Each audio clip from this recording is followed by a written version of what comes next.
Y'all still Mills, what's the deal, man?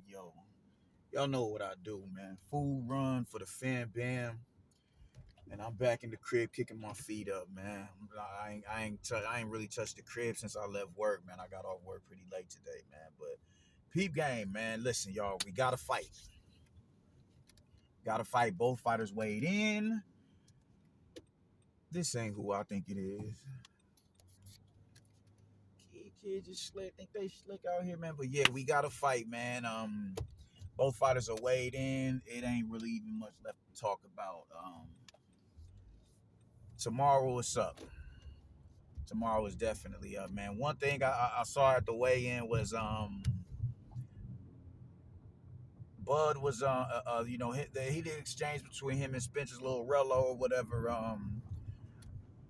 I don't know if motherfuckers don't, people think I don't know what it is, but just we ain't the niggas to agitate up here. You know what I'm saying? We done already turned the city out at one of his fights. And Bud is the wrong nigga to agitate his goddamn self, man. Sometimes a motherfucker just need to fall back and just shut the fuck up. Niggas is gonna talk their shit online. Bud, Spence just said the most shit about Bud online and in the pressers and all that, man.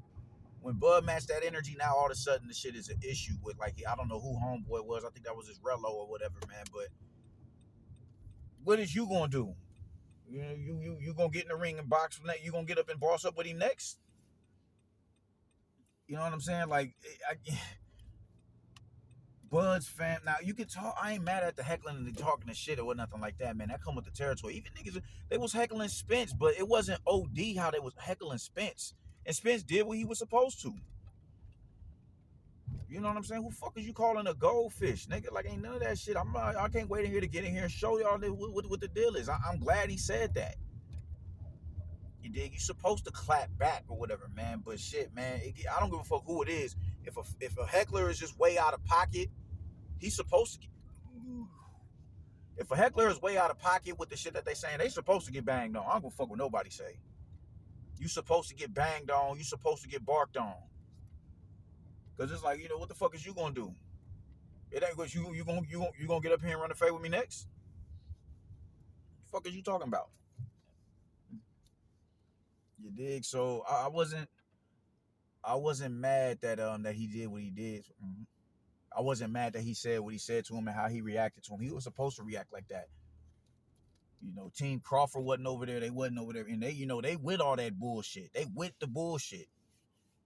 You dig? And Bud said it bet, from where we come from, man, this is why, they from Texas, so it's a lot more shit going on in Texas than it is up here in Omaha. We don't get too many looks up here as far as entertainment is concerned, because when niggas get together up here, it's some dumb shit going on. That's why he said that shit, bro. We from the city of the ignorant. We get real ignorant and irrational up here. Just like anywhere else. Our city ain't no different from y'all city, bro.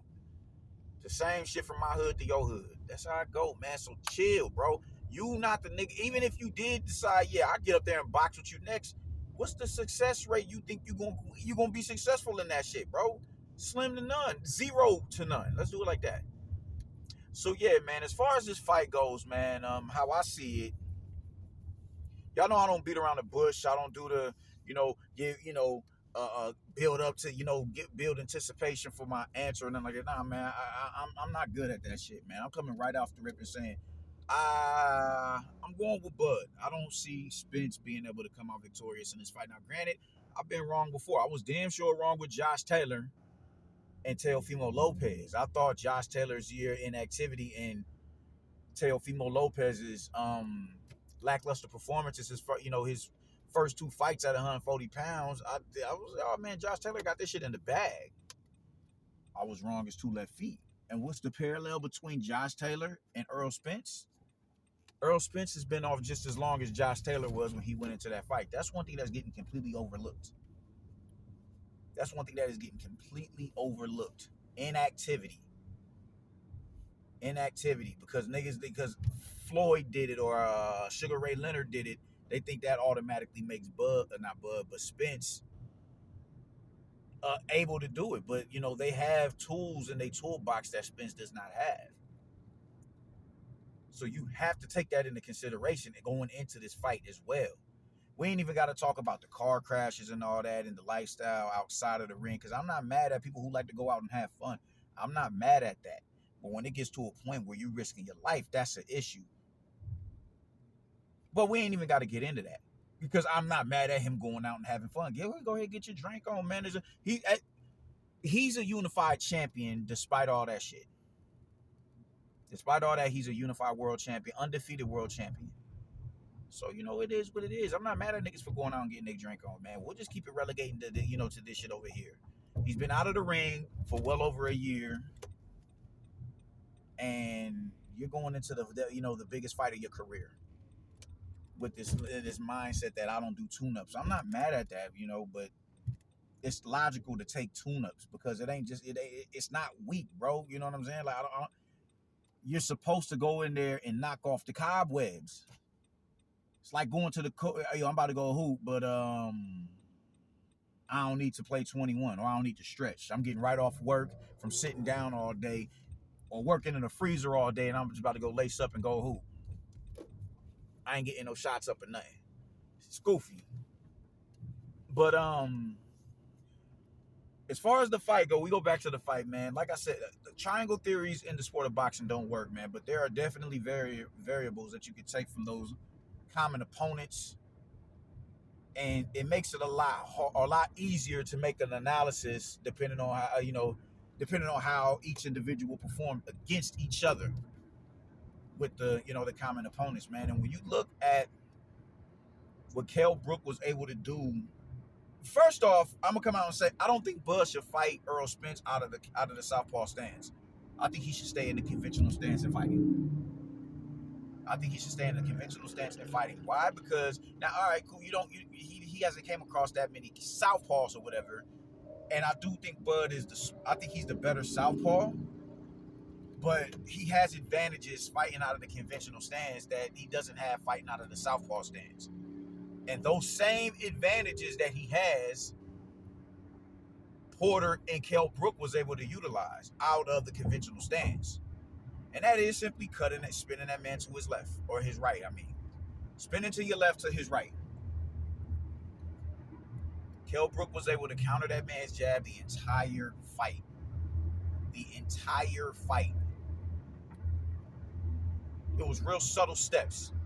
He launched that left hook right over that man's right jab. And it was landing consistently. Man. So I think he has that in it, that's an advantage right there. All the advantages a southpaw has, a conventional fighter has. The only difference is you don't see as many southpaws as you do conventional fighters.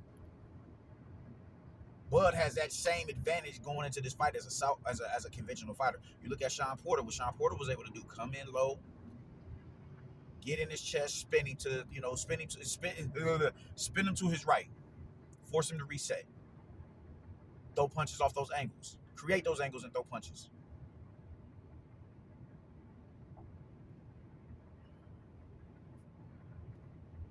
You dig what I'm saying? He has that at his. I think he should fight him out of the conventional stance. But even outside of all of that, just on intangibles, I've been hearing this notion that Spence is a more fundamentally sound fighter, and I'm like, how? Because when you look at Spence, you look at a textbook boxer. You look at a fighter who does everything off the jab, which is dope. Which is dope. He does everything off the jab, and his gas tank is A+. He can maintain that same work rate that he does in round 1 and round 12. That is an incredible feat.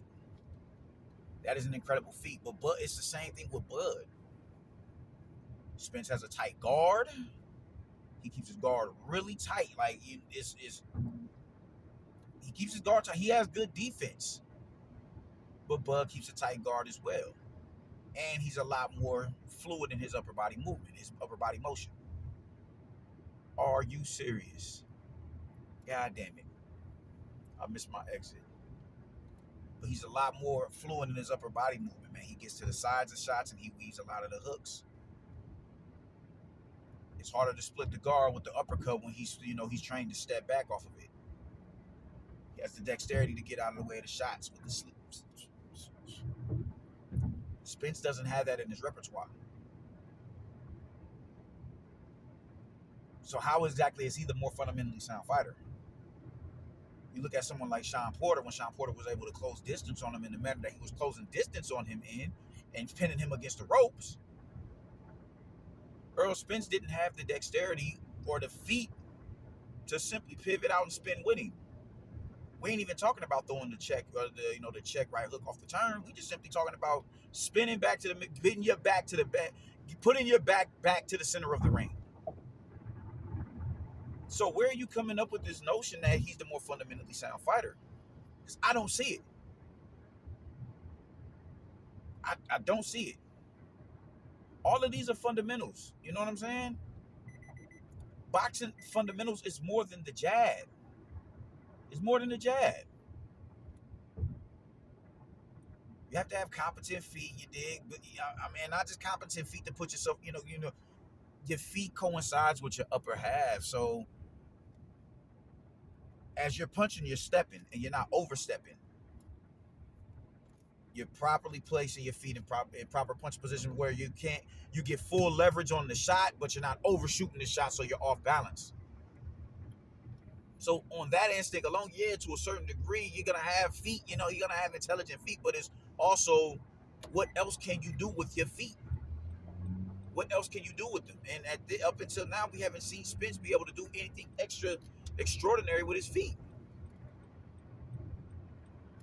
That is gonna be a problem in this fight. Whether it's out of the conventional stance or the southpaw stance, it's gonna be a problem in this fight. When Spence fought Porter, he was not able to get his back off the rope and put it back towards the center of the ring. When Bud fought Porter, and Porter was able to close distance, and Bud found himself on the rope, all right, cool, I know what to do from right here. Turning. Hook off the turn. And he did that the entire fight until he got this man's rhythm, and then he started stepping back and launching uppercuts and right hands off of Porter's bull rushing. You know what I'm saying? Like, this shit, this is intangibles right here. Where are y'all talking about this dude is a more fundamentally sound fighter? He's not. He's not. When Spence fought, we'll go with Spence and Porter, and we'll use Porter as the main common opponent, because Kell Brook only lasted 4 rounds, and I think Kell Brook was a lot more shot than Porter was. Porter was, I don't give a fuck what nobody is saying. Porter was still, that wasn't a shell of himself. It wasn't. Y'all can run with that bullshit if y'all want to. Porter looked no different in that Bud fight than he looked in the Spence fight. The difference was how Bud was able to dispatch of him, and the status that Porter was at when they fought. It was only one fight in between Bud and Spence. It was one fight. But when you look at Bud and how he was able to neutralize his forward aggression, you think to yourself, because you have to all right, cool. You have fast feet, so do I. Let's see whose feet are better to get us to where it is that we need to be. Spence doesn't have that. Bud can fight better at all 3 distances, man. Everybody is talking about everybody is just, really wound up off how he did Ugas. Bud is not Ugas. He's a lot more savvy in the pocket. That's another thing that people are disregarding, man. His ability to stay in the pocket, in the clinch, up close to you, get up under shots, roll with the shots, ride with the shots, slip the shots, catch the shots and shoot them back. This is counterpunching we talking.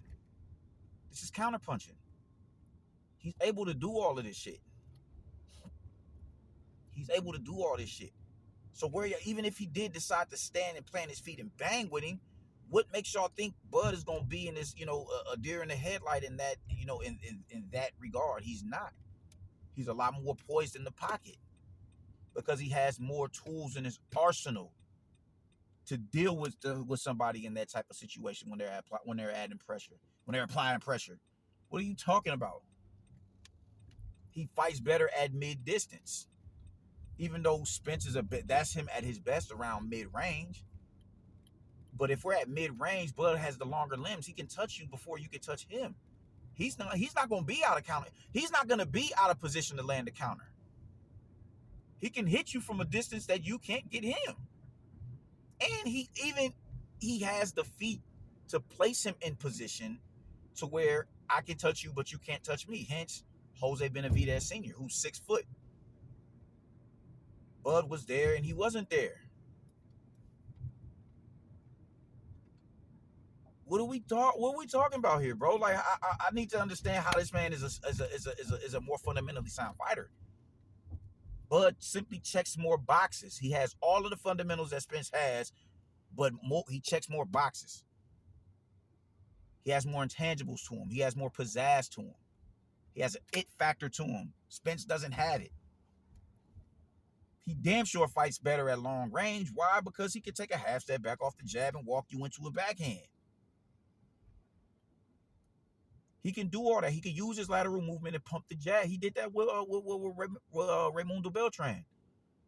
Just peppered him with the jab the entire fight and kept distance between him and the opponent.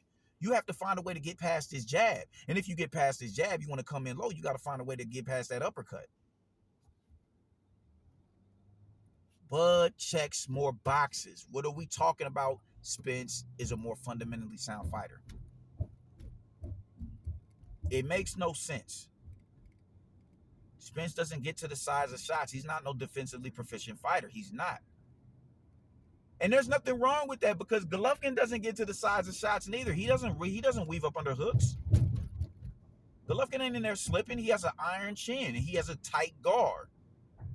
And it's going to take a fighter of a certain magnitude to be able to penetrate that defense. And even then, he's never been dropped. So that's not a shot at him. And Golovkin's an all-time great. There's nothing you can say about Golovkin. So what I'm saying about Spence, it applies to Golovkin as well. Golovkin just has way better feet than Spence. But even then, with his feet is just simply there to cut off, to cut the ring off. He's not in there creating angles or nothing like that. That's not his game. So I'm not sending shots at Spence. But when y'all say that he's a more fundamentally sound fighter than Bud, you're going to have to elaborate further on that. And you can't just give me the jab. You can't just give me that because Bud has Bud's jab is better because he can jab you from the southpaw in the conventional stance.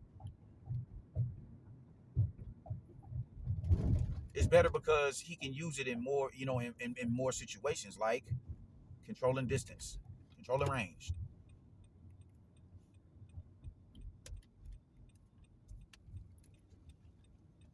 So what are we talking about?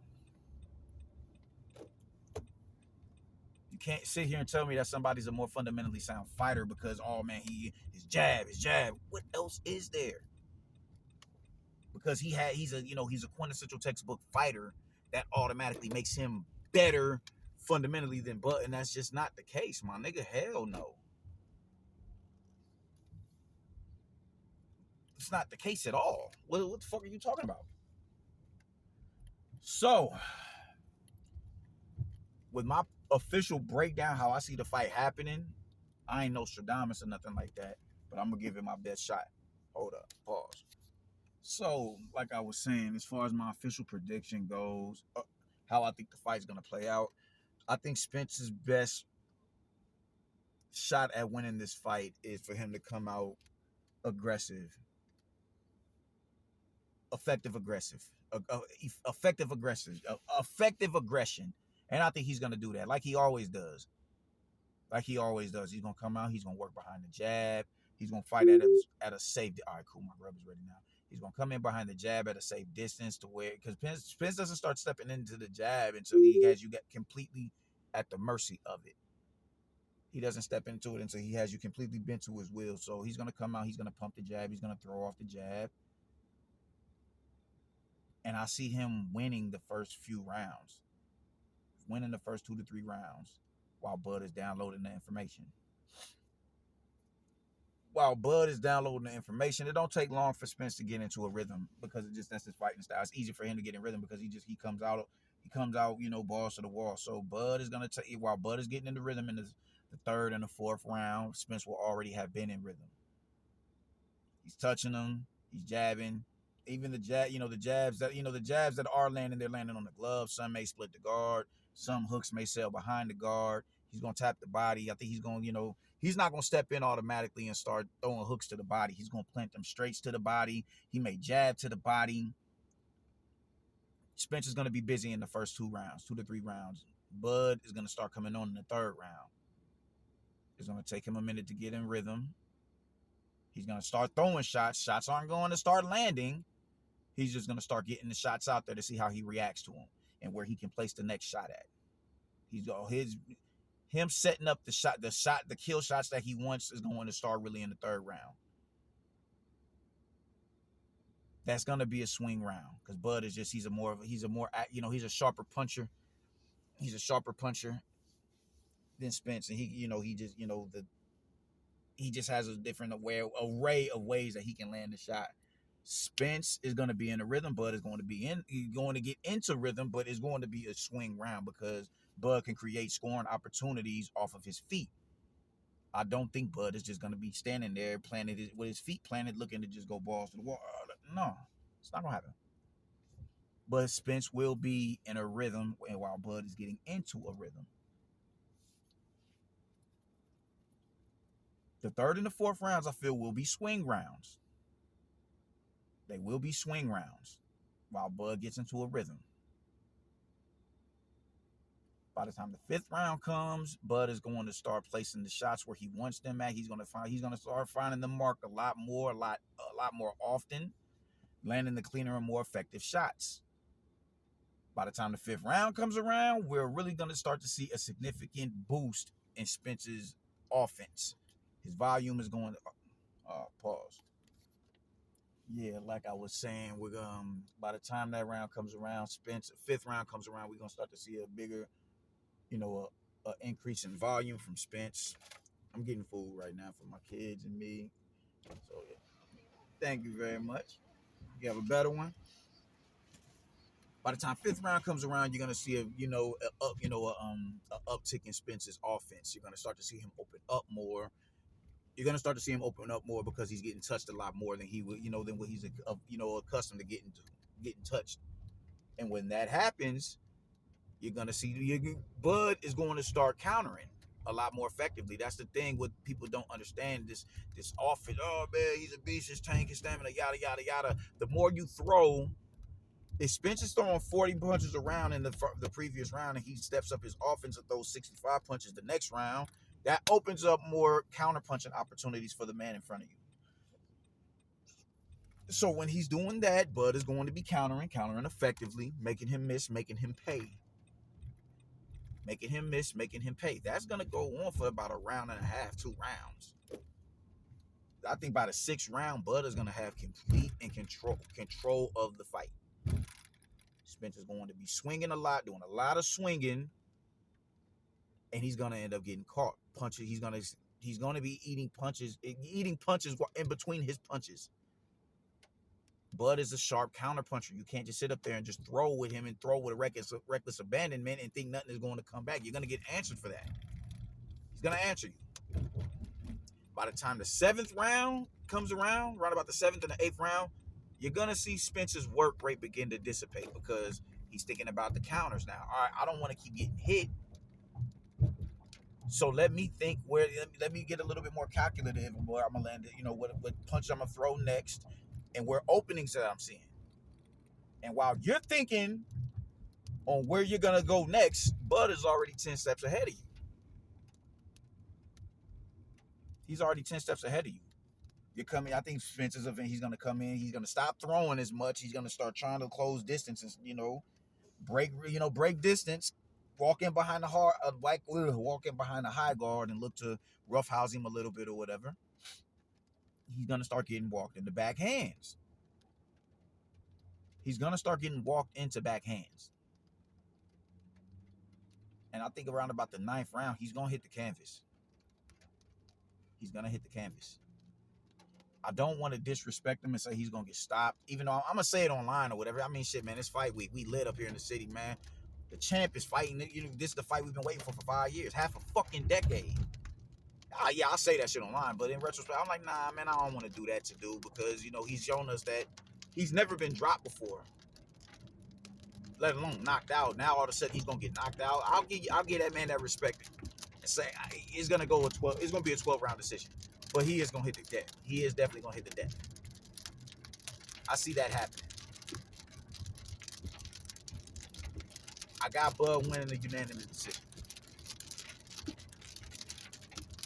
But with these refs, not the refs, but with these judges, can Bud go out there and can he afford to go out there and go 12 rounds with the cat, with the face of that flagship over there? The thing is, while I'm saying Spence has never hit the deck, Bud has never went a full 12 rounds with an opponent at 147 pounds. Jose Benavidez made it to 50 something seconds left in the fight, but he got stopped nonetheless. This dude hasn't went a full 12 rounds in this division since he got here in 2018. And if we want to be real, Bud can really fuck the game up because it's not much that you have to adjust for Spence. The minute Spence steps to him and he starts pumping his jab, he can start spinning him off the angles. He's going to look to land that jab around mid-distance and he can walk for it. All right, cool, I'm going to start walking you in the backhands. Because he knows I can't allow this to go to the scorecards. So I need as many rounds in the bank as possible for me, and I mean less rounds in the bank as possible for you. So they can't find an excuse for them to give you this win. He can fuck the game up completely and say, nah, bro, I'm going to just start walking you in the backhands. Or he could just simply start spinning you off the jab and punish you and landing, hitting you in the blind spots when he gets to the sides of your straights. Bud can completely flip the game on this one. He can completely flip it. He can completely flip it and come out a lot more aggressive because it's not so much. It's not. Spence doesn't have the repertoire that a lot of other fighters have. He's better than them, no doubt. He's better than them, but styles make fights. With Kavaliauskas, it was the patience and it was the working behind the straight shots and the counter punching. Spence doesn't have that. Spence ain't even a patient fighter. He's a bulldozer. He's destructive. So it's not as much that he has to worry about it's not as much that he has to adjust to as opposed to everybody else. He can come out here and just completely turn Spence topsy-turvy. Spence's best bet at winning this fight is coming out and jumping on him early. Forcing exchanges, hitting him low, roughhousing him, and end up winning those exchanges, being the sharper puncher in the pocket to where Bud can't, you're buzzing him, he can't get his legs up under him, he can't get into a rhythm. That's his best bet at winning this fight because he can't win a boxing match with Bud. He's not going to be able to outthink Bud. He's not going to be able to outthink that nigga. And the longer the fight goes, the better chance Bud has at winning. So I got Bud by a pretty, wide decision. I think Spence is going to hit the deck for the first time in his career. I do. And once again, people are not taking into consideration inactivity. This dude has been off well over a year. It'd be a year and 3 months? April, May, June, July. 3 months. A year and 3 months since he would have fought. That's gonna hurt.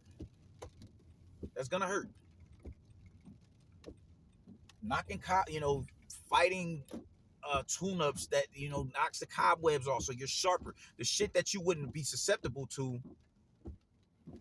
in that fight, you that you wouldn't normally be susceptible to. You knock that off when you get in there with a tune-up, and he just doesn't. He's a little too arrogant and bullheaded to make that happen. So inactivity is going to play a big role in this fight, and feet is going to play a big role in this fight, and I think that's why Bud is going to come out victorious. So that's how the fuck I'm feeling about it. Y'all let me know what y'all think. Deuces.